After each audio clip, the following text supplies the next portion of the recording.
Tired of your stunning Tableau dashboards looking squished or stretched on different screens? Let's fix that in 90 seconds. First, open the Tableau dashboard you want to resize. I have my super simple sales dashboard ready to go. Next, look to the left side of your screen and find the layout pane. It's usually right below the data pane. In the layout pane, locate the size drop-down menu. By default, it's likely set to fixed size. Click on that drop-down. You'll see a few options here. Automatic is a good starting point if you want Tableau to try and figure out the best size.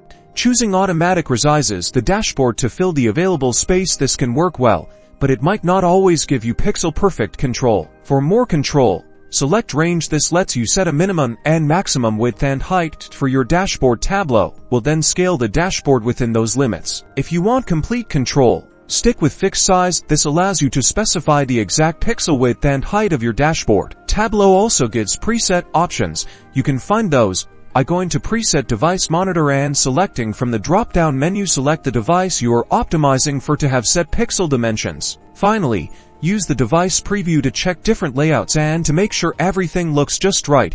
You can find this at the top of the screen.